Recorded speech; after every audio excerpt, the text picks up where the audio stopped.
website of the Federal Department of Veterans Affairs. In black and white, it states the sad truth about many of the men and women who serve this country in uniform.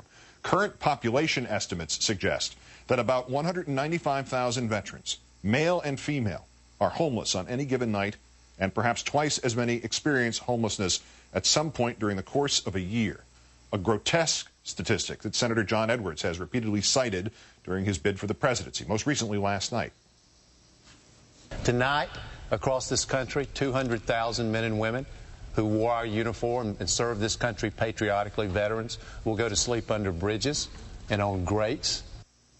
A grotesque statistic, fully vetted by the U.S. government, even under the presidency of George W. Bush. A shaming statistic that, in our third story in the countdown, Bill O'Reilly is still denying and, in fact, laughing at, most recently, last night. His latest, the second in a week, as he made political hay off the backs of homeless vets, a segment with radio show host Ed Schultz.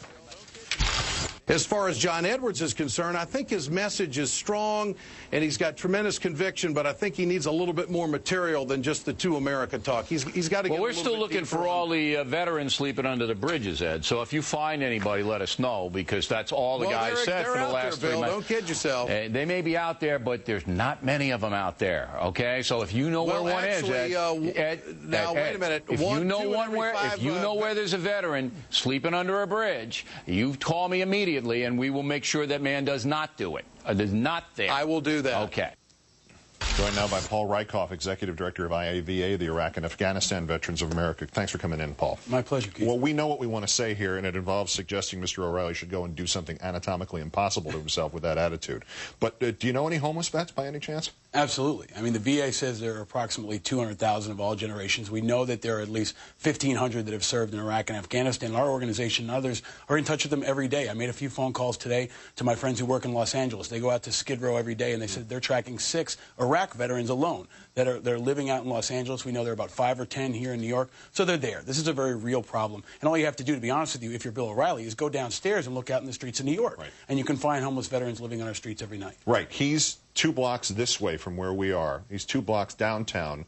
3 blocks uptown on Fifth Avenue. There's one church by which you see 40 or 50 guys in the neighborhood, if not all at the same time. Right. They're there. I mean, you have to deliberately try to avoid seeing this problem. Is that what he's doing? You have any idea what the mentality is? Have you encountered any of this where people don't want to deny it? Because it can't be that anybody's making this statistic up. If the VA is even admitting this, it can't. It's not a publicity stunt of some sort. I mean, I don't know. This is the guy that went after the USO just a few weeks before. So I don't know what his agenda is here, but we hope that he uses this as an opportunity to focus on a very critical issue. Homeless veterans are real. We provided your producers with video that was shot in Los Angeles just 2 weeks ago. They're out on the streets. We helped produce a documentary about it called When I Came Home that tracked the life of an Iraq veteran who was homeless living in Brooklyn. So this is a very real problem. We need everybody's help, and we need folks to support our veterans. This isn't a partisan issue. It's not about John Edwards. It's about taking care of the people when they come home. Is there a way to explain that 200,000 figure and the other one, the 340 or so thousand who are intermittently homeless over the year?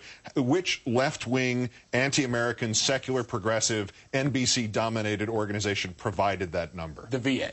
Yeah. The VA, which provides health care to millions of veterans all over the country. And this is an organization that's had a hard time keeping up with them. But this is unfortunately what happens when you don't take care of veterans who come home with severe mental health issues, who face financial problems, and face, to be honest with you, a real lack of low-cost housing. That's a recipe for homelessness. And we're seeing this number rise. And this is an after-effect of war that's predictable, and we need the entire country to rally behind. And I hope Bill O'Reilly will join our outreach folks in a van that goes out to Skid Row just about every day. We'd be happy to take him out there and his crew and show them that there are homeless vets living on the streets right now. Well, he said, I think what I heard him say was he would arrange some sort of coverage for, and I mean that in a literal sense, not of the television sense, of any homeless vet to make sure they're not homeless tonight.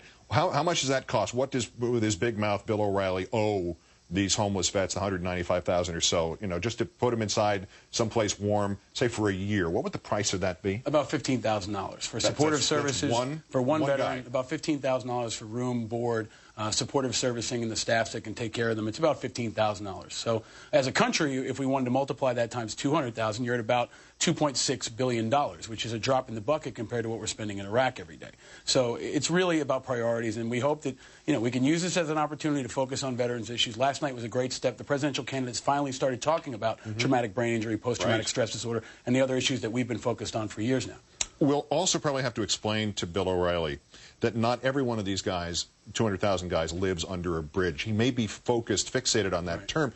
The guys with bridges to sleep under may be the lucky ones. Those are the guys who have cover.